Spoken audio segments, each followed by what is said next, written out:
Amén. Había ocurrido. Lo que muchos cristianos se temían ya era una realidad. Esteban estaba muerto. Y no parecía que Dios lo fuese a resucitar. Dios no había hecho ningún milagro esta vez. En otras ocasiones Dios había hecho milagros y había hecho que los discípulos salieran de la cárcel. Dios había incluso utilizado a personas en el Sanedrín y en el concilio ahí para defender a sus hijos. Pero en esta ocasión este hombre, Esteban, había muerto. Por su fe en Cristo, por haber puesto toda su confianza en Jesucristo, estos sacerdotes, estos líderes religiosos judíos habían matado a Esteban apedreándole. Y las palabras de Cristo se cumplían. Cristo, el Maestro, el Salvador, había sido asesinado también. Y ahora Esteban era el primero de los mártires, el primero de los seguidores de Cristo que imitaba a Cristo en este aspecto. Juan 15, en esa última cena, Cristo le anunció a sus discípulos diciendo: si el mundo os aborrece, sabed que a mí me ha aborrecido antes que a vosotros. Versículo 19 les dice: si fuerais del mundo, el mundo amaría lo suyo. Pero porque no sois del mundo, antes yo os elegí del mundo, por eso el mundo os aborrece. Acordaos de la palabra que yo os he dicho: el siervo no es mayor que su señor. Si a mí me han perseguido, también a vosotros os perseguirán. Es normal que esto ocurra. Así que por eso hemos titulado el estudio de esta tarde Gran persecución contra la Iglesia. Porque lo mismo que sufrió la Iglesia allí en estos primeros compases en el capítulo 8, lo ha ido sufriendo la Iglesia a lo largo de los siglos. Y aunque ahora estemos en una época aquí en España de libertad religiosa, posiblemente antes de que vayamos a la presencia de Dios tengamos que padecer persecución de este tipo, quizás. Padecemos persecución, por supuesto, no de este tipo, gracias a Dios, pero todo cristiano verdadero padece persecución. Ahora, antes de empezar, hay un detalle que se nos da en el versículo 2, es curioso, Lucas está hablando de la persecución, pero en el versículo 2 nos hace un paréntesis y nos dice que hombres piadosos llevaron a enterrar a Esteban, para conectar un poco con lo que acababa de pasar. Ahora, no todos los cristianos fueron, sino hombres piadosos, hombres que llevaban una vida de piedad, devotos al Señor, que amaban al Señor, fueron a enterrar a Esteban.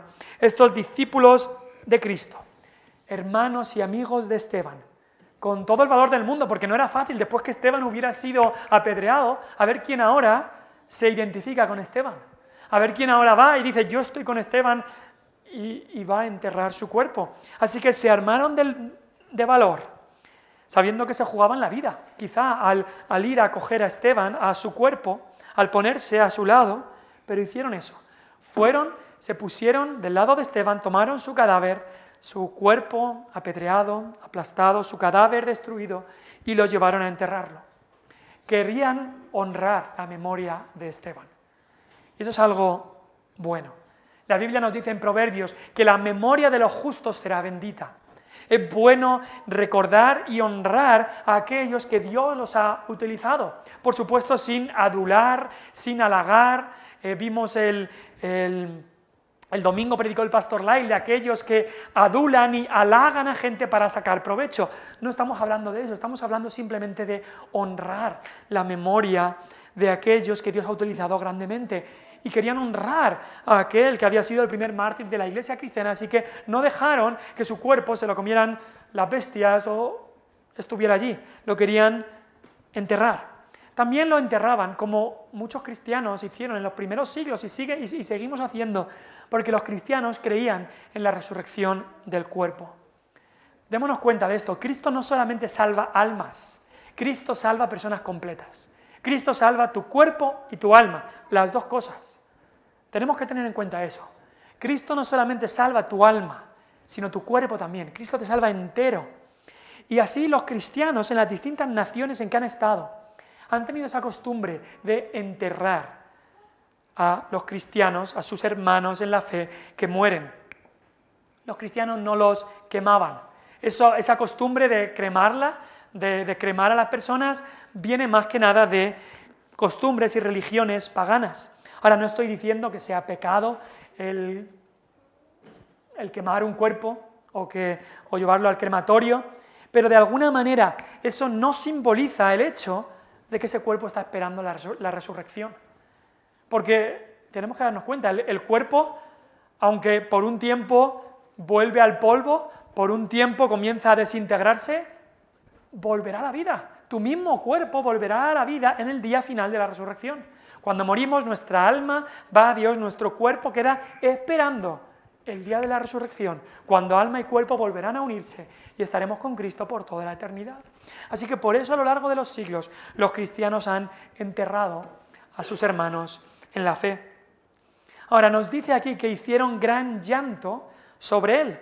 Gran llanto, dice el versículo 2. Y es normal. Es normal llorar por aquellos que mueren. Aunque mueran en el Señor. Aunque sepas que está con Cristo. Es normal. Ahora, en cuanto a esto, hay dos extremos que hay que evitar. Algunos van a un extremo, y esto incluso en algunas culturas lo he conocido, algunos van al extremo de decir que que cuando muere un cristiano no deberíamos llorar cuando muere un cristiano, que un funeral cristiano es un día que no debería haber tristeza, sino solo alegría, porque esa alma está en el cielo ahora, y está en mucho mejor lugar, y está regocijándose con Cristo, incluso si ha muerto de tan buena manera como Esteban, testificando de Cristo, Cristo ahora lo tiene en sus brazos, ahora este alma está gozando, y esta persona dice, no debería. Pero es normal el llorar por una pérdida. Una pérdida, no lloramos por la pérdida de ese alma no se ha perdido, sino que ha ido a la presencia de Dios. Oramos por la pérdida nuestra, la pérdida de la iglesia que está aquí, por nuestra pérdida. Oramos más bien por lo que perdemos nosotros.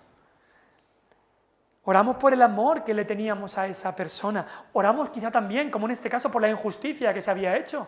Esteban no debería, no era justo que Esteban muriera, así que es normal el duelo. Abraham, ¿os acordáis? Abraham hizo duelo y lloró cuando Sara murió. Y estos hombres hicieron también llanto por Esteban.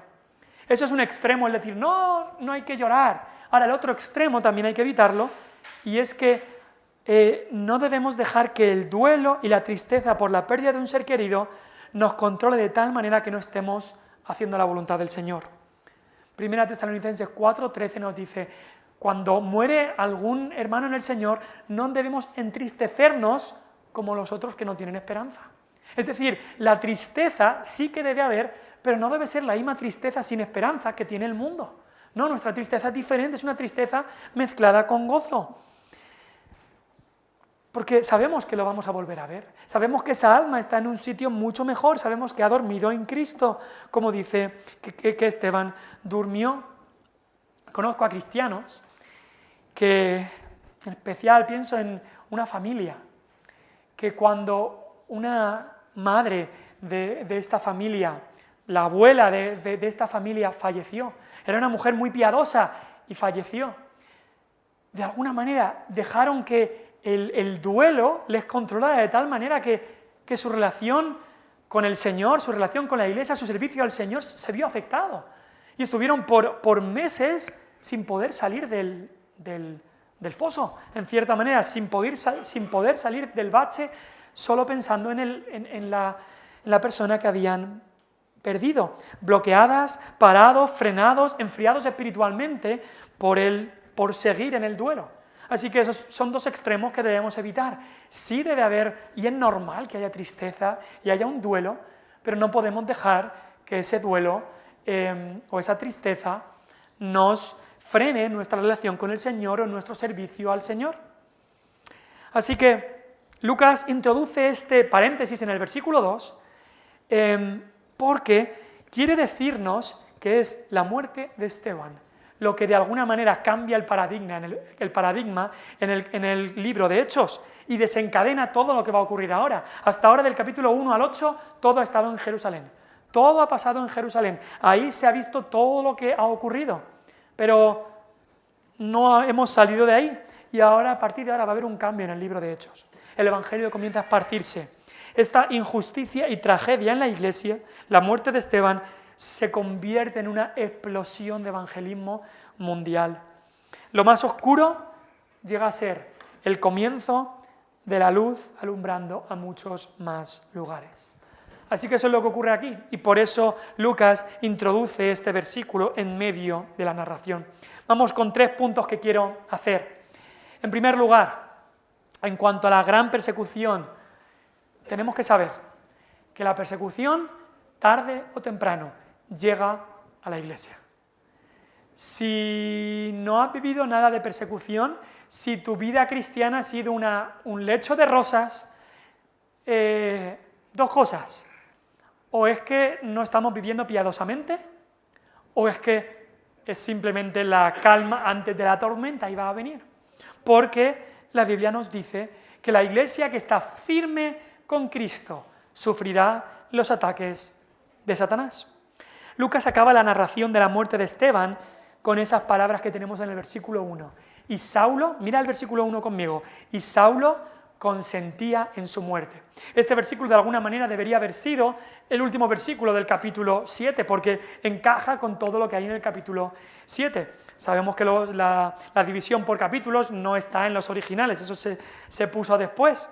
Y literalmente el verbo ahí, consentir, es que Saulo, con placer y con deleite, estaba de acuerdo y estaba contento con que mataran a Esteban.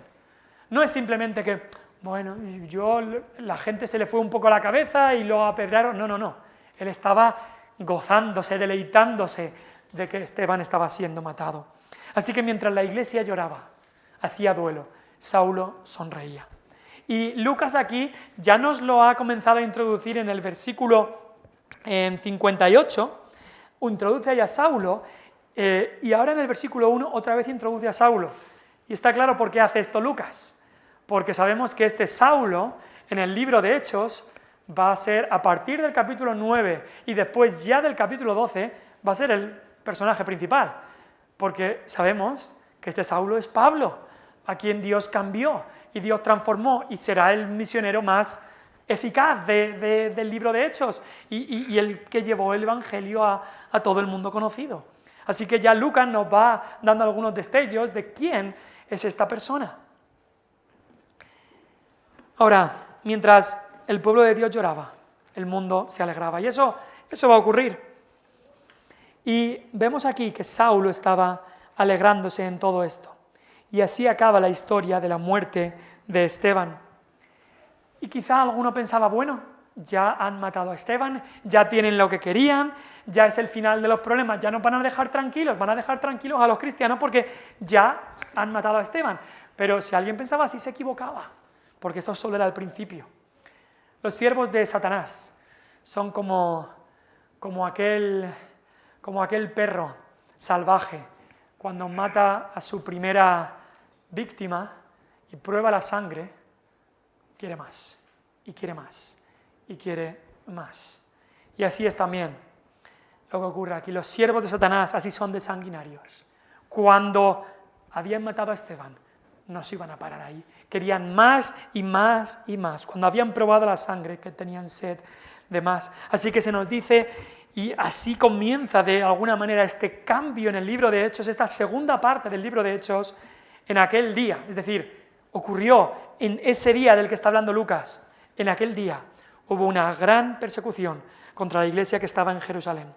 No que antes no había habido persecución, sabemos que sí había habido persecución, amenazas, etcétera, contra los cristianos, pero ahora llegaba la gran persecución. Y el apóstol Pablo nos dice a nosotros, todo el que quiera vivir piadosamente padecerá persecución. ¿Has padecido persecución? ¿Padeces persecución? Sea persecución por burla, por desprecio, por marginarte y apartarte de un grupo, por maltrato, por amenazas, por apaleamiento, por abuso verbal o físico, por injurias, por insultos, por acusaciones falsas, por arrestos domiciliarios, como uno de los pastores de esta iglesia, o uno de los pastores que evangelizó aquí, Manuel Jurado, hace 45 o 50 años.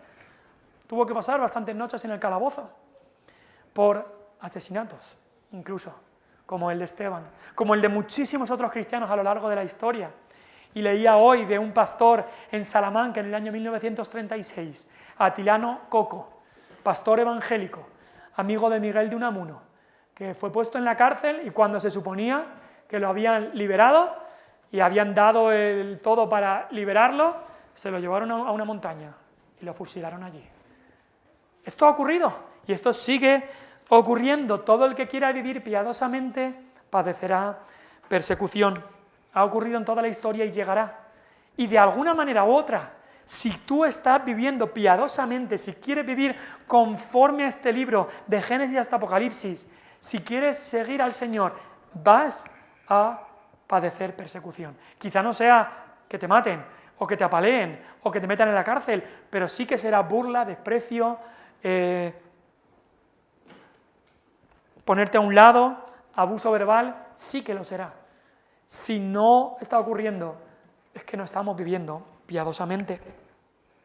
¿Y sabes qué? En los últimos tiempos, la Biblia nos dice que incluso esa persecución llegará a extremos aún más altos. Mateo 24 dice: entonces os entregarán a tribulación y os matarán y seréis aborrecidos de toda la gente por causa de mi nombre.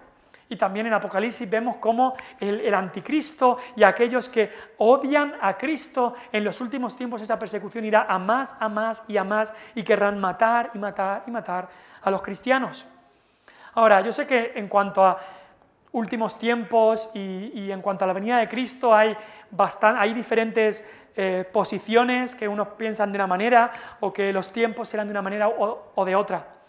Pero incluso con el término gran tribulación, algunos hablan de 7 años literales, otros hablan que será un tiempo indefinido, que no sabemos cuántos años será, o lo que sea. Pero una cosa que creo firmemente es que como iglesia tenemos que estar preparados para pasar por tribulación, para pasar por persecución.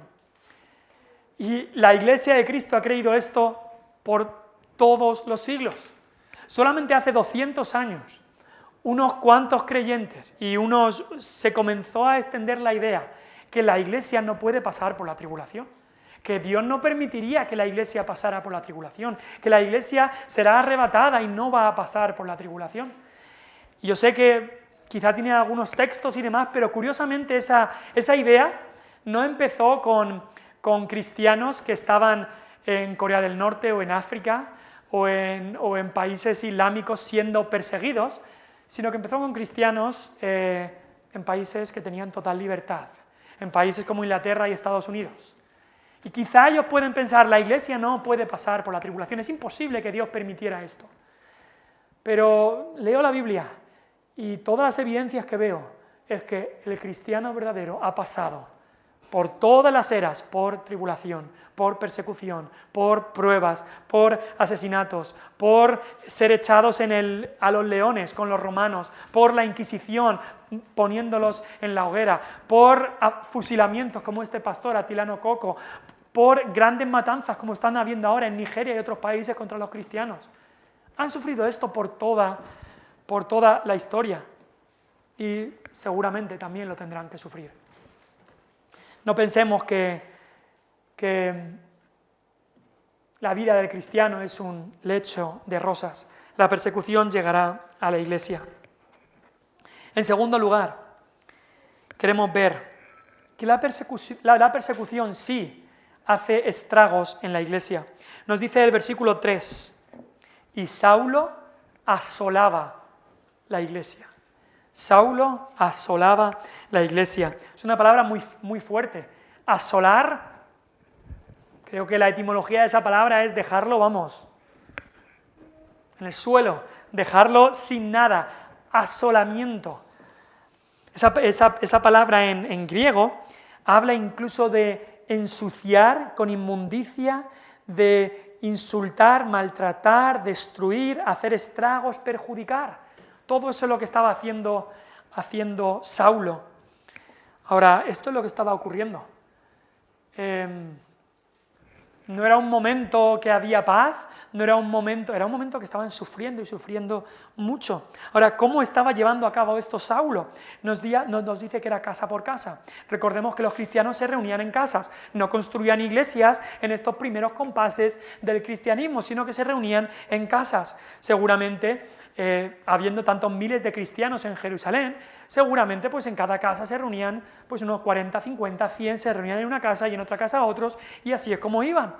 Habría muchas casas en Jerusalén donde se hacían estos cultos. Así que el método de Saulo era enterarse, investigar dónde se reunían y sorprenderles allí.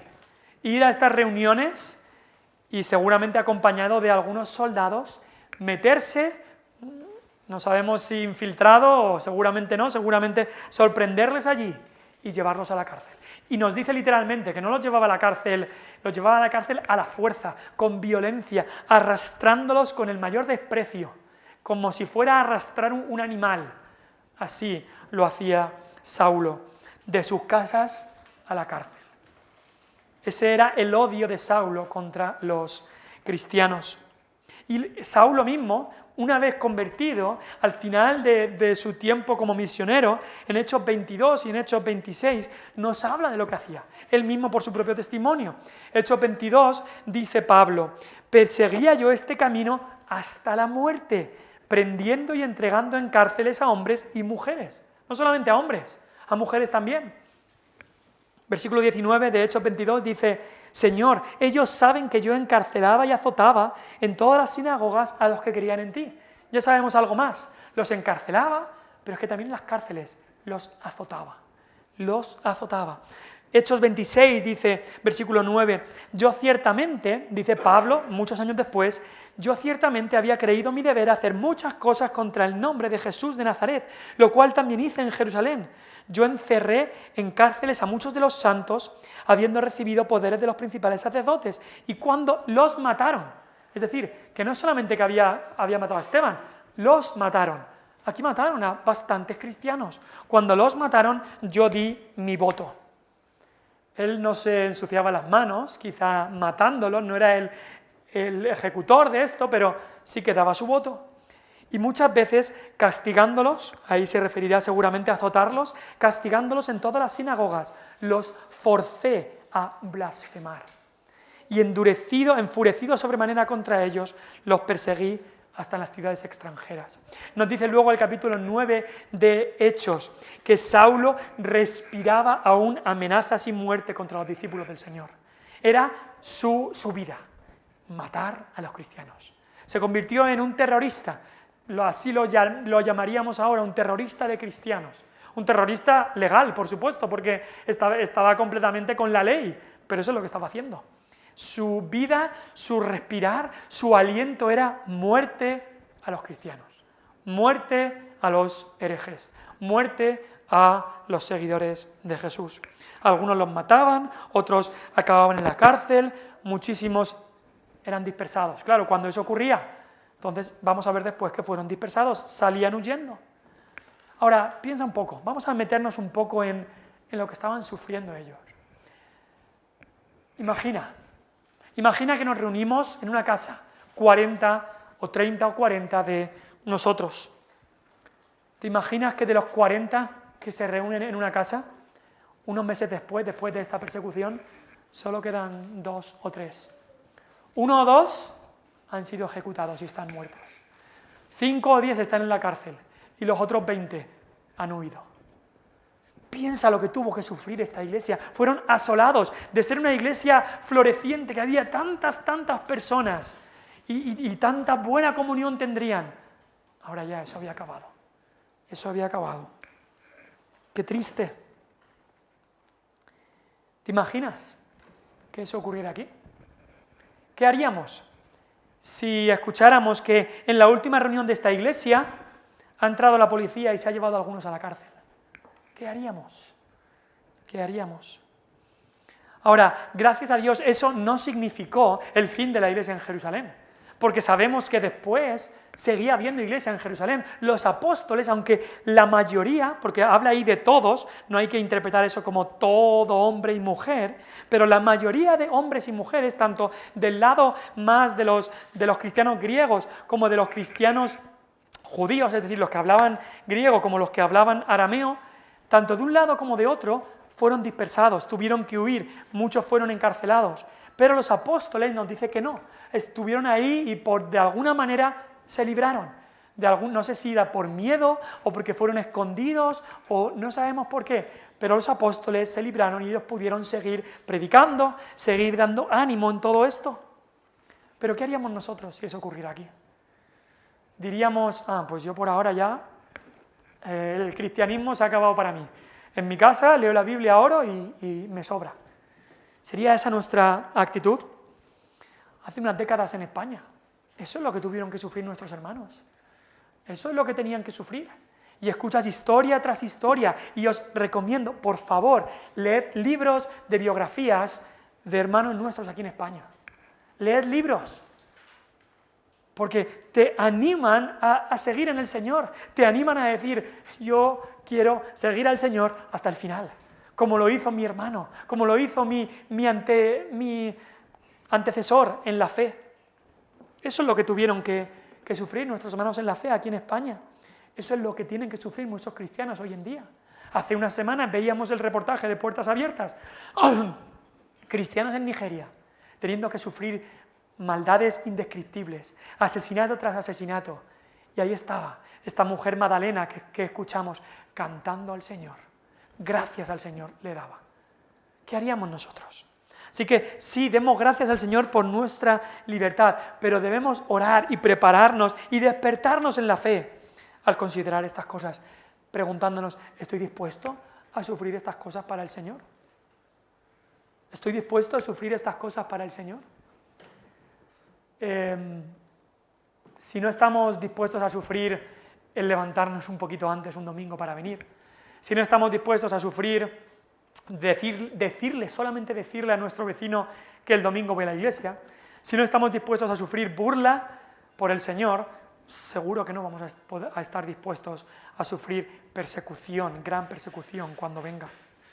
Ahora, quizá la pregunta que te puedes hacer es ¿por qué Dios permitió esto? Dios había hecho milagros antes. Podría haber prevenido y evitado todo esto.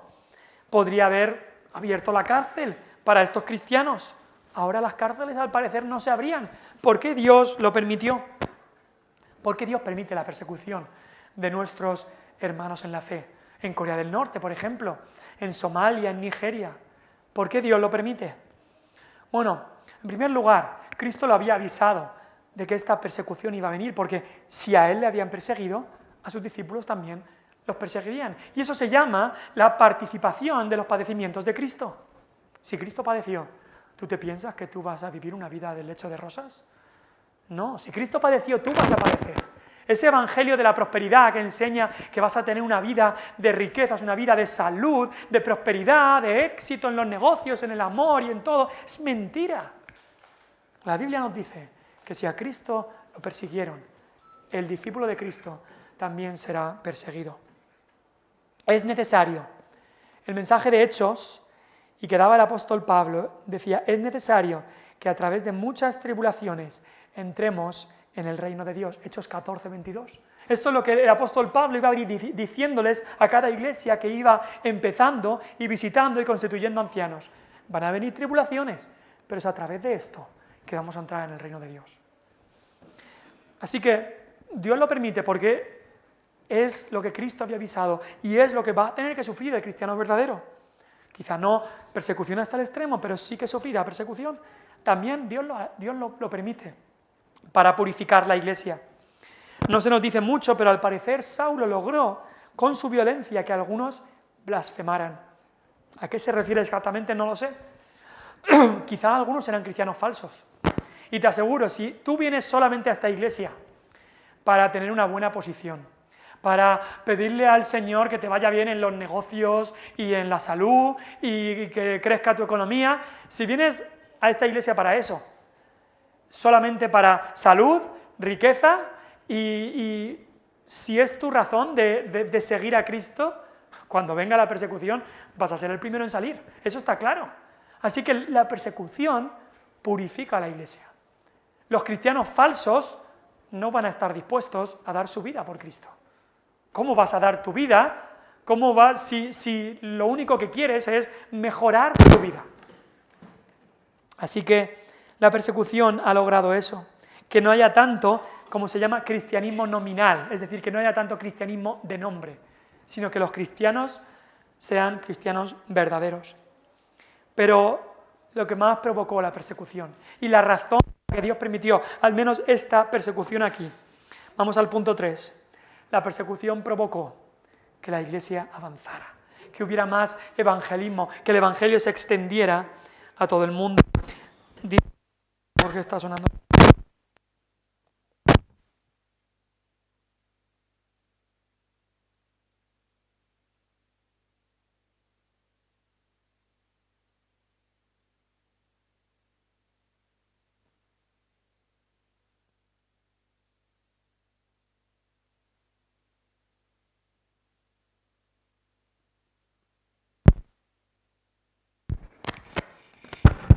Ahora parece que sí. Nos dice que todos fueron esparcidos por las tierras de Judea, salvo los apóstoles. Entonces, no solamente es que fueran esparcidos, pero nos dice después el versículo 4, que los que fueron esparcidos iban por todas partes anunciando el Evangelio. Una cosa es ser esparcido, una cosa es que cuando te persigan por el Evangelio, huyas a otro sitio. Pero esta gente no solamente huía, sino que cuando huía, decía, pues a donde estoy ahora, voy a predicar el Evangelio. Es decir, si el mensaje de Cristo es rechazado por unos, pues me voy a otros y les predico el Evangelio. Es como Cristo les dijo también a sus discípulos cuando los mandó a predicar, les dijo, si os rechazan en una ciudad, ir a la otra. Y eso es lo que comenzó a hacer la Iglesia aquí. Jerusalén había rechazado, pues nos vamos al resto de Judea y luego nos vamos a Samaria. Y es exactamente lo que Cristo les había dicho en el versículo principal del libro de Hechos, que es Hechos 1:8. Me seréis testigos en Jerusalén y en Judea y en Samaria y hasta lo último de la tierra. Y hasta este momento no habían hecho eso. Solo habían sido testigos en Jerusalén. Y quizá este era el empujón que Dios les quería dar para que fueran a otros lugares. Y vemos aquí cómo Satanás pierde. Siempre pierde Satanás las peleas. Quizá él piensa que ha avanzado, que ha ganado una batalla, pero al mismo tiempo que gana una batalla está perdiendo 4. Eso es lo que ocurre. Al mismo tiempo que Satanás piensa que ha tapado un agujero, que aquí ya no va a triunfar el Evangelio, se le abren 5 más. Y eso es lo que ocurre justo aquí. Satanás es como, he tapado Jerusalén, qué bien, ya el Evangelio no va a salir con tanta fuerza, ya no. Y de repente empieza a ir por todos lados el Evangelio. Y es que no solamente a Judea y a Samaria, pero nos dice Hechos 11, versículo 19, dice, los que habían sido esparcidos a causa de la persecución que hubo con motivo de Esteban, otra vez Esteban ahí, la persecución fue por su motivo. Dice, pasaron hasta Fenicia, Chipre y Antioquía, es decir, fueron ya a otros países. No hablando solo la palabra, sino a los judíos, pero otros habían hablado también a los gentiles. Así que el Evangelio comenzó a extenderse por lugares que nunca había llegado. Ahora, este avance de la Iglesia también fue un cambio de foco, y esto lo veíamos hace unas semanas. Si miras el foco en todo el Antiguo Testamento, está en una ciudad, la ciudad santa, y esa es Jerusalén.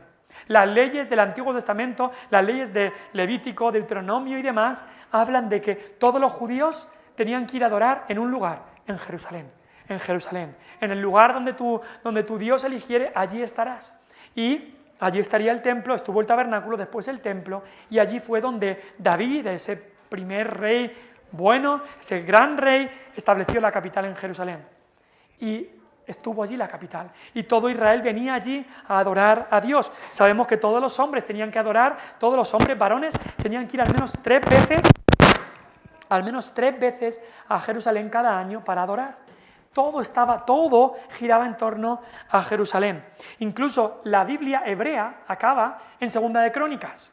Ellos tienen otro orden de libros y la Biblia hebrea, que acaba en Segunda de Crónicas, el último versículo de Segunda de Crónicas dice: así dice Ciro, rey de los persas: Jehová, el Dios de los cielos, me ha dado todos los reinos de la tierra, y él me ha mandado que le edifique casa en Jerusalén, que está en Judá. Quien haya entre vosotros de todo su pueblo, sea Jehová su Dios con él, y suba. Así que todo iba a Jerusalén, esta ciudad llamada Santa. Jerusalén era el centro. Por estos 8 capítulos, por estos 7 capítulos, Jerusalén ha seguido siendo el centro de donde estaba el cristianismo. Pero a partir de ahora, Jerusalén ya no va a ser el centro.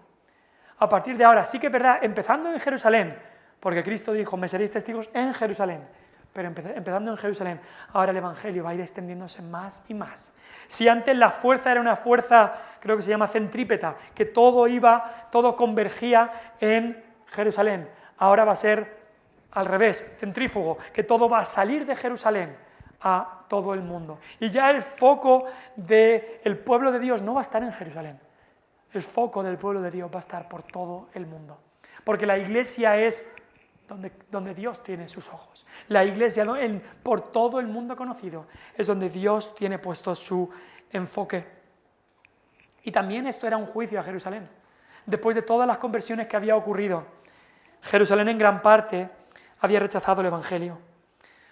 Esteban les dice: duros de cerviz.